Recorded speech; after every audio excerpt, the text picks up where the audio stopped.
Good morning everyone. Good morning ma'am. कैसे हो तुम लोग? मैम ठीक है, आप कैसे हैं? मैं भी बिल्कुल ठीक हूँ। आज बहुत उत्साहित लग रहे हो तुम लोग, यस मैम। क्योंकि आज नया लेशन पढ़ना है यस मैम। और आज लेशन का नाम भी है उत्साह। उत्साह। तो बहुत उत्साह के साथ उत्साहित होकर आज हम लोग नया लेशन पढ़ेंगे।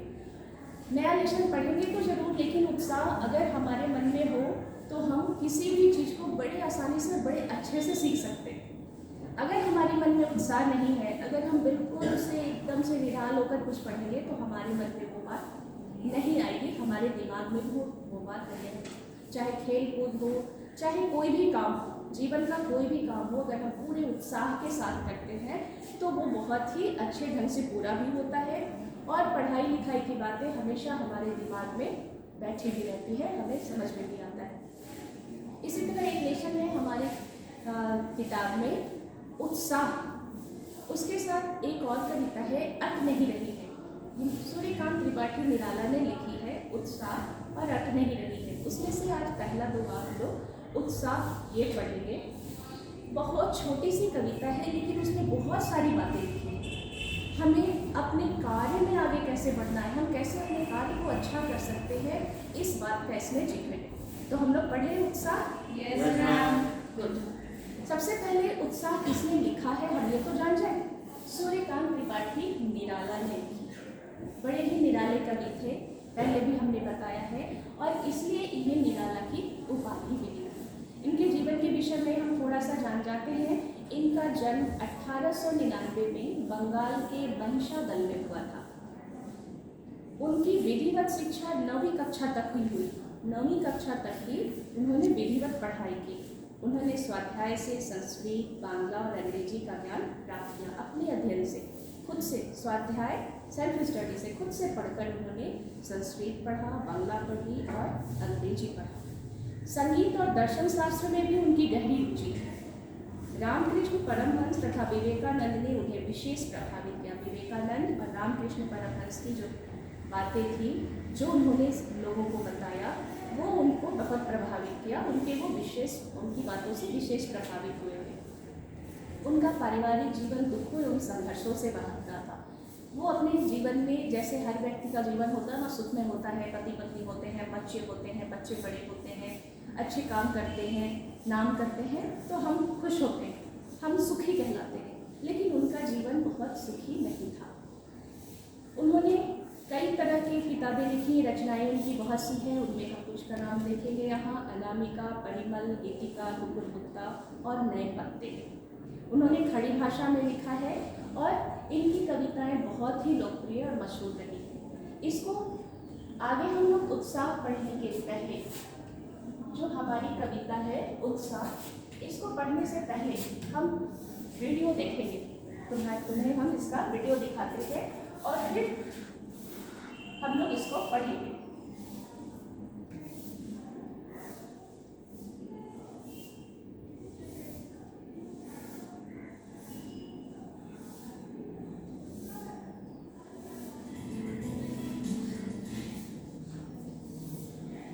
उत्साह। सूर्यकांत त्रिपाठी निराला जी का जन्म बंगाल के महिषादल में सन 1899 में हुआ। निराला की औपचारिक शिक्षा 9वीं तक महिषादल में ही हुई। उन्होंने स्वाध्याय से संस्कृत, बांग्ला और अंग्रेजी का ज्ञान अर्जन किया। निराला का पारिवारिक जीवन दुखों और संघर्षों से भरा था।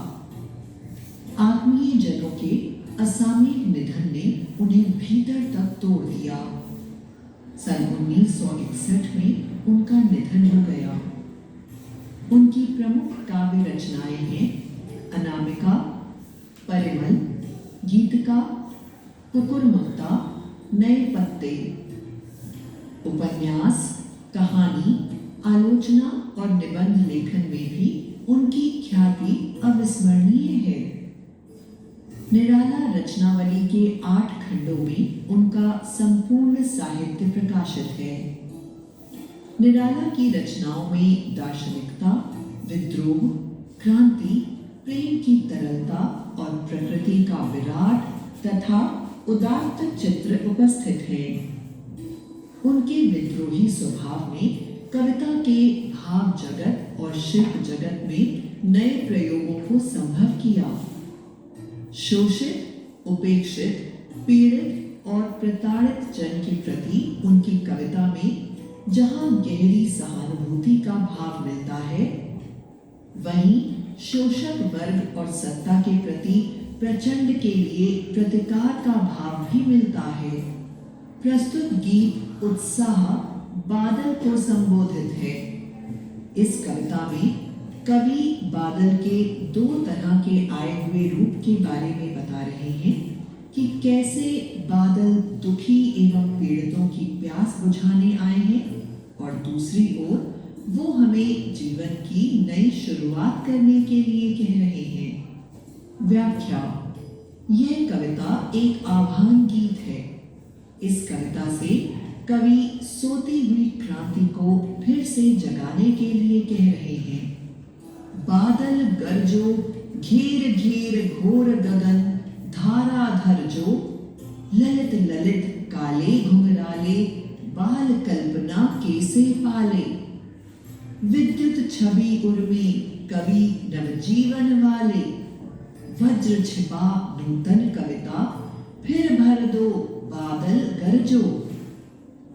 बादल गरजो, घेर घेर घोर गगन, धाराधर जो। इन पंक्तियों में कवि बादल को गरजने के लिए कह रहे हैं। उनका कहना है कि काले सुंदर घने बादल तुम पूरे आसमान में फैलकर उसे घेर लो और खूब गरजो। ललित ललित काले घुंघराले, बाल कल्पना कैसे पाले। कवि ने यहाँ बादल की कल्पना एक बच्चे से की है, जैसे कोई गोल मटोल सा बच्चा होता है और जिसके सर पर घुंघराले एवं काले बाल होते हैं, जो देखने में बहुत प्यारे और सुंदर लगते हैं। कवि को बादल का अनघड़ रूप ऐसे ही प्रतीत हो रहा है। विद्युत छवि उर्मी, कवि नवजीवन वाले, वज्र छिपा नूतन कविता, फिर भर दो बादल गरजो। कवि बादल की गर्जन सुनते हुए कहता है, तुम अपने बिजली के प्रकाश से हमारे अंदर पुरुषार्थ और उत्साह भर दो और जीवन का संचार करो, अर्थात नया जीवन प्रदान करो और सब कुछ तहस नहस करने वाली शक्ति को अपने अंदर ही रखो। बादलों के अंदर असीम ऊर्जा होती है। कवि कहते, उस ऊर्जा से किसी नई कविता की रचना कर दो और उस रचना से सबको भर दो। विकल विकल उन्मन थे उन्मन, विश्व के निदाघ के सकल जन, आए अज्ञात दिशा से अनंत के घन, तप्त धरा जल से फिर शीतल कर दो, बादल गरजो। विकल विकल उन्मन थे उन्मन, विश्व के निदाघ के सकल जन।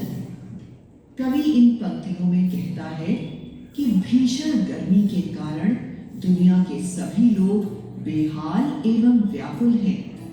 चारों ओर वातावरण में निराशा और बेचैनी छाई हुई है।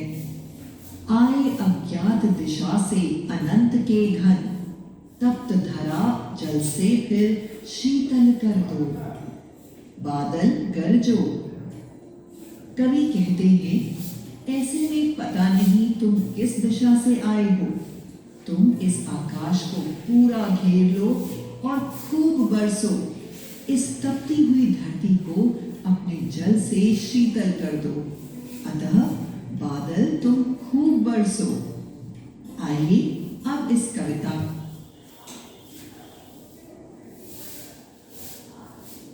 तुमने वीडियो देखा और इससे ये समझ में आया कि उत्साह किस लिए कहा गया है, उत्साह कवि ने क्यों लिखा है।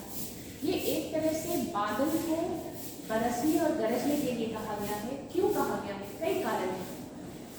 अभी इसको हम बताएंगे। पहले ये पंक्तियाँ शुरू की ये कुछ पंक्तियाँ मैं पढ़ती हूँ, उसको ध्यान से सुनो।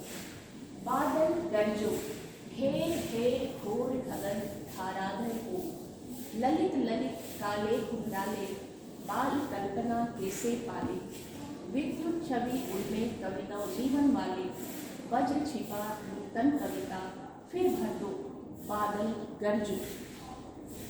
इसके आगे की पंक्तियाँ हैं। विकल विकल उन्मन्थे उन्मन, विश्व के निदाग के सकल जन, आए अज्ञात दिशा से अनंत के घन, तप्त धरा जल से फिर शीतल कर दो बादल गरजो।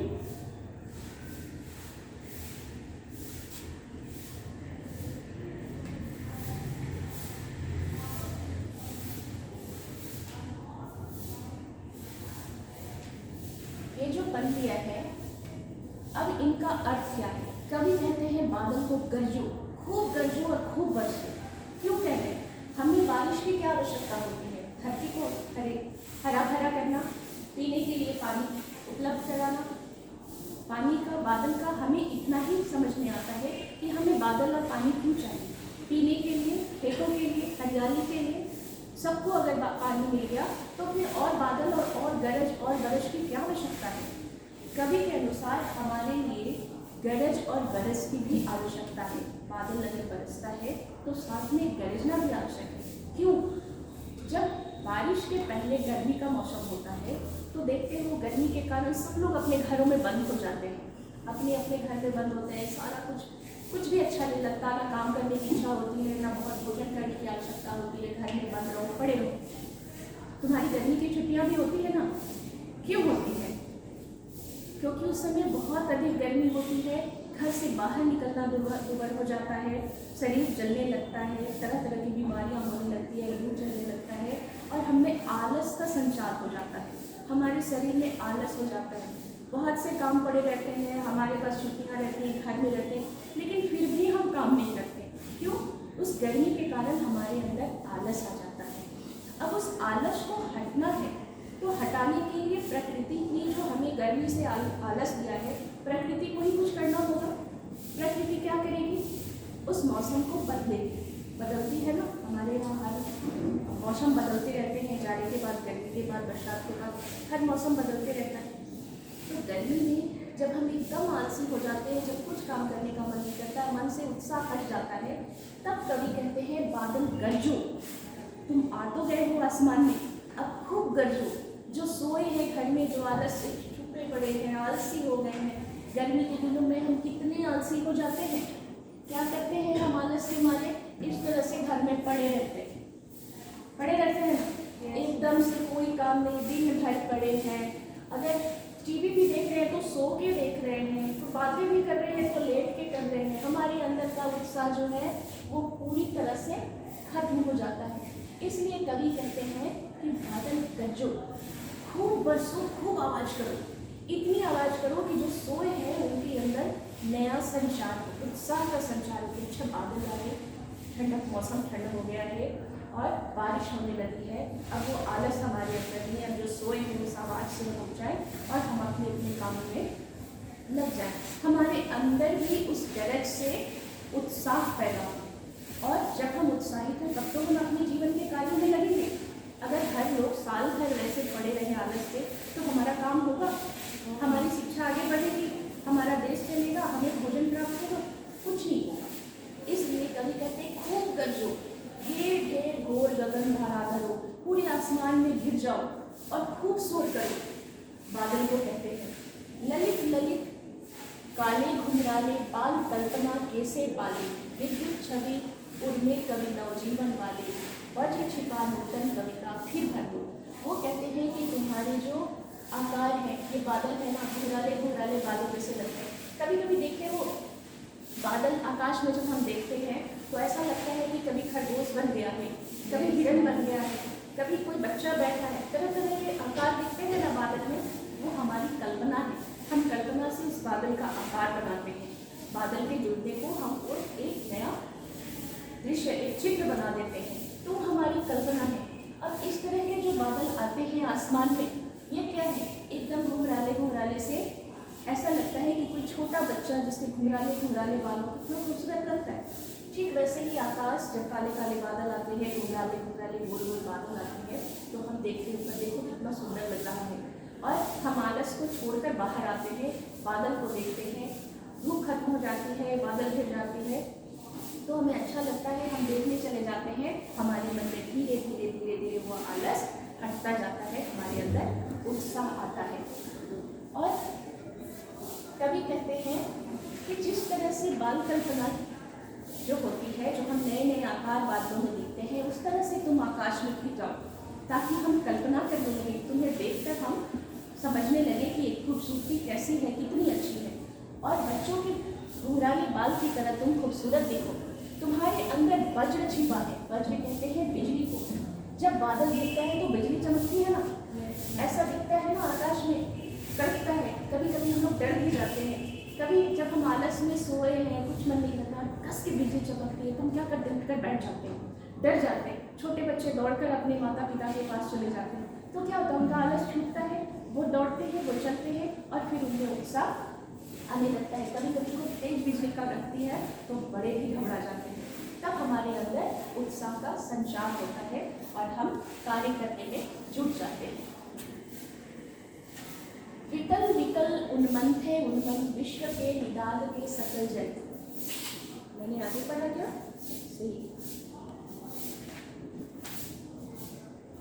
विकल विकल उन्मंथे उन्मंत विश्व के निदान के सकल जन, आए अज्ञात दिशा से अनंत के घन, तप्त धरा जल से फिर शीतल कर दो, बादल गरजो। क्या होता है, जब गर्मी का दिन होता है तो हम इस तरह से पूरे अपने आप को ढक कर निकलते हैं, कुछ अच्छा नहीं लगता, छुप कर निकलते हैं, चुप से जाते हैं, अपना कार्य, जरूरी कार्य जो होता है वो करके आते हैं। लेकिन कभी कहते हैं कि तुम जो गर्मी है, जो धरती जो है, जो एकदम गर्म हो गई है, लोग बेहाल हैं, सभी लोग गर्मी से एकदम बेचैन हो रहे हैं, कुछ अच्छा नहीं लग रहा है, भागना चाह रहे हैं इस गर्मी से। उस समय न जाने तुम किस दिशा से आते हो, किस अज्ञात दिशा से आते हो, और अनमने ढंग से कहीं ऐसा लगता है कि तुम आ रहे हो, और किस दिशा से आ रहे हो हम देख भी नहीं सकते हैं तुम्हें। जब एकदम से गर्मी अधिकता पे होती है, उसके बाद ही बारिश का मौसम आता है। तो जब हम पूरी गर्मी झेल लेते हैं, सबसे अधिक गर्मी झेल लेते हैं, और जब बारिश आता है, जब बादल आते हैं आसमान में, तो हमें बहुत अच्छा लगता है। उस समय कवि कहते हैं कि तुम अब बरसो, आकाश में घिर गए हो, अब तुम बरसो। और जो एकदम गर्म पड़ी धरती है, जो प्यासी धरती है, एकदम से सूख गई है, उसको शीतल कर दो। पानी जब आएगी तब तो धरती में हरियाली आएगी, धरती मुलायम होगी, कोमल होगी। इसके पहले क्या होता है, धरती पर चलना, खाली पैर चलना हमारे लिए मुश्किल होता है, यानी धरती तक गर्म हो जाती है। और जब बारिश होगी तो वो धरती भीगेगी, उसमें हरियाली आएगी। और फिर कहते हैं कभी कि खूब गहियो और खूब बरसो, ताकि हमारे जीवन में नया संचार पैदा हो। और जब खूब बारिश होती है, इस तरह से बहुत बारिश होती है, धरती पर बारिश की बूंदें आती हैं, तो धरती भी खुश होती है, उसे भी शीतलता मिलती है। हर ओर लोग अपने कार्य में निकल जाते हैं, चाहे बारिश ही क्यों न हो, लेकिन मौसम ठंडे होने के कारण से वो अपने कार्य में निकलते हैं, और धरती पर हर तरफ बारिश फैल जाती है, पेड़ पौधे फूल निकलने लग जाते हैं, और धरती की हरियाली, धरती की सुंदरता फिर से वापस आ जाती है। एक तो कवि ने ये बताया कि अगर मौसम जो गर्म है, हमारे अंदर उत्साह लाने के लिए, जीवन के कार्य को आगे बढ़ाने के लिए बादल का गरजना और बरसना आवश्यक है। अगर हम इसके दूसरे पहलू को देखें, तो जब ये कवि ने ये कविता लिखी है, उस समय हमारा देश परतंत्र था। परतंत्र था यानी हमारे देश को आज़ादी नहीं मिली थी, लोग शांत पड़ गए थे, उनमें उत्साह की कमी हो गई थी, उन्होंने गुलामी को स्वीकार कर लिया था। वो समझते थे कि अब हम आज़ाद नहीं हो सकते। कवि कहते हैं कि तुम जाओ, तुम्हारे अंदर नया उत्साह आना चाहिए, ताकि देश विकसित हो। जब ये बादल गरजेंगे तो हमारे अंदर वो प्रेरणा आएगी कि जब ये बादल गरज रहे हैं, बरसने के पहले गरज रहे हैं, तो हमें भी स्वतंत्रता प्राप्त करने के पहले गरजना होगा, यानी आक्रोशित होना होगा, विद्रोह करना होगा, आंदोलन करने होंगे। और ये क्रांति का आह्वान करते हैं। वास्तव में ये उत्साह जो है आवाहन गीत है। आवाहन का अर्थ होता है बुलाना, लोगों को एकजुट करना। यहाँ पे अगर हम इसके दूसरे पहलू को देखें तो स्वतंत्रता के लिए, क्रांति के लिए लोगों को जमा करना, उनके अंदर नया संचार लाना, आज़ादी की के प्रति उनकी भावनाओं को जगाना, देशभक्ति की भावनाओं को जगाना, ये कवि का उद्देश्य था। और वो कहते हैं कि खूब गरजो, आंदोलन करो, क्रांति करो, और एक समय ऐसा आएगा कि हमारी स्वतंत्रता हटेगी। यानी वो गर्मी, वो जो हमारा आलस है, वो जो हमारा सोया हुआ मन है जिसके कारण हम कुछ नहीं कर सकते, इस आंदोलन के बाद हमें आज़ादी मिलेगी, हमारा देश अपना होगा और हम आगे बढ़ेंगे, अपने देश का विकास करेंगे। तो दो पहलू है इस कविता की, दोनों को हमने बताया है। इसमें कुछ ऐसे शब्द हैं जिनके अर्थ भी तुम्हें जानने होंगे। तुम लोग अपनी कॉपी निकालो और तुम लोग अपनी कॉपी निकालो और इसके शब्दार्थ लिखो।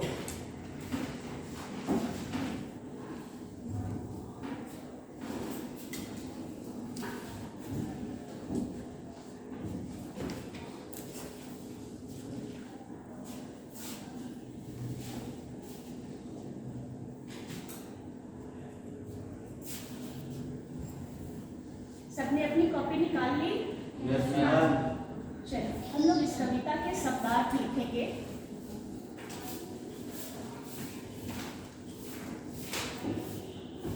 सबने कॉपी निकाली? Yes ma'am.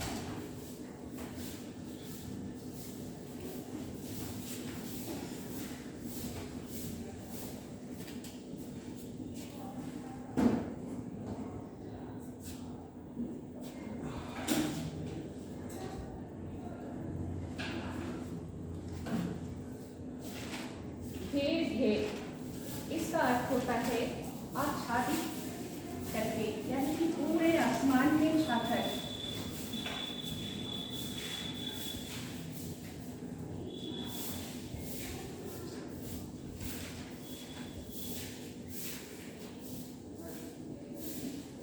गगन का अर्थ क्या होता है? आसमान। वेरी गुड, आकाश।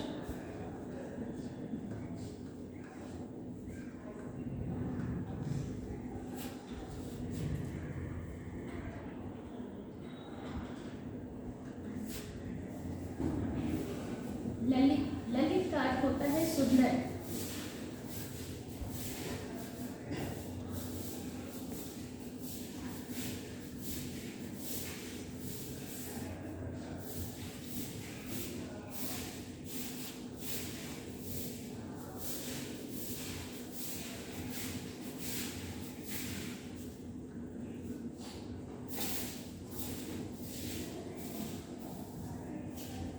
विद्युत छवि,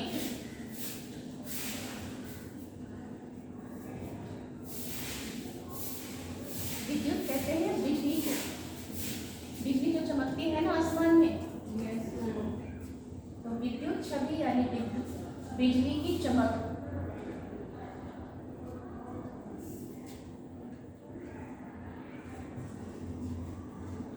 उनका अर्थ होता है हृदय।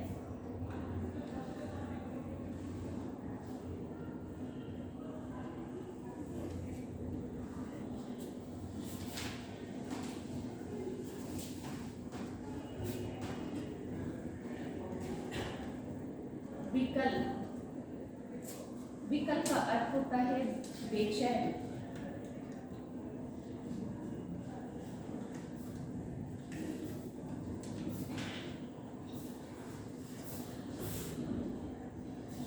लिख रहे हो सब? Yes ma'am.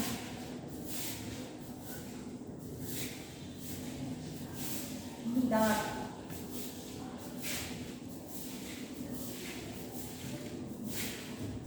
गर्मी,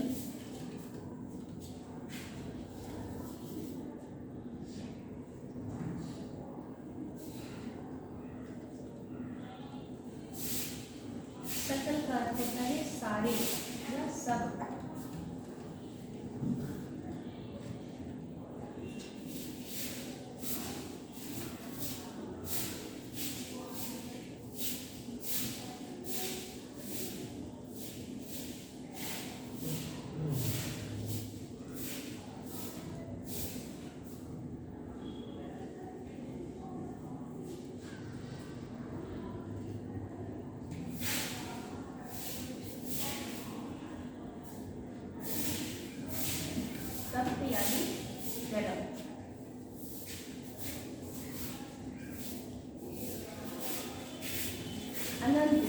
अंत ना हो। आकाश कर सकते हैं, आकाश जिसका अंत ना हो।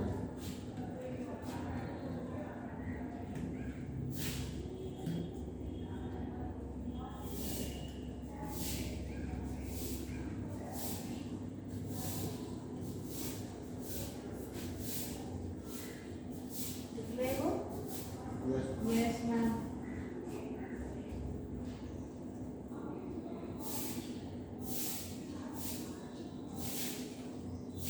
हो गया? Yes, Yes, ma'am. ma'am. चलो अब हम लोग आगे इसमें कुछ सवाल है वो देखते हैं।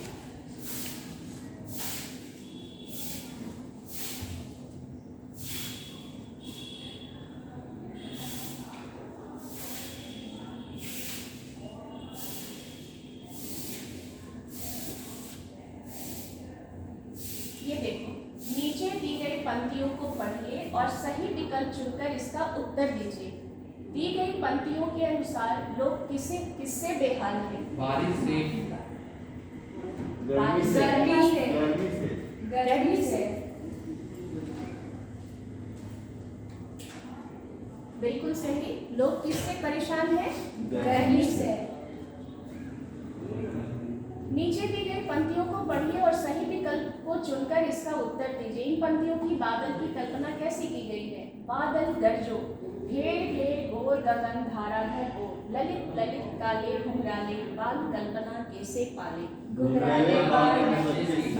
कैसे? घुंघराले बाल वाले बच्चे से। घुंघराले बाल वाले बच्चों से। बिल्कुल सही है। नीचे दी गई पंक्तियों को पढ़िए और सही विकल्प को चुनकर इसका उत्तर दीजिए। यहाँ किसको जल से शीतल करने की बात की जा रही है? धरती। आए अज्ञात दिशा से अनंत के घन, तप्त धरा जल से फिर शीतल कर दो बादल गरजो। किसे शीतल करने की बात कही गई है? धरती को। बिल्कुल। चलो देखते हैं। बिल्कुल सही है। अगला प्रश्न है, नीचे दी गई पंक्तियों को पढ़िए, सही विकल्प चुनकर उत्तर दीजिए। आए अज्ञात दिशा से अनंत के घन से क्या तात्पर्य है? विकल विकल उन्मन थे उन्मन विश्व के निदाघ के सकल जन, आए अज्ञात दिशा से अनंत के घन। अज्ञात दिशा से आए धन्यवाद। अनंत के घन, आए अज्ञात दिशा से अनंत के घन का क्या प्रत्यय, क्या तात्पर्य है? दिशा से आए धन्यवाद। अज्ञात दिशा से आए धन्यवाद। धन्यवाद। चलो बिल्कुल सही है। आखिरी सवाल है, निम्न पंक्तियों में किससे गरजने के लिए कहा गया है? पंक्ति है, विद्युत छवि उर्मी कवि नव जीवन वाले, वज्र छिपा नूतन कविता फिर भर दो बादल गरजो। किससे गरजने के लिए कहा गया है? बादल से। बादल से। चलो देखते हैं। बिल्कुल सही। इसका अर्थ है कि तुम लोगों ने इस पाठ को बहुत अच्छे से समझ लिया है। ठीक है, अब आज का क्लास हम लोग यही खत्म करते हैं। नेक्स्ट डे अर्थ नहीं रही है हम लोग पढ़ेंगे। ठीक है बच्चों? Yes,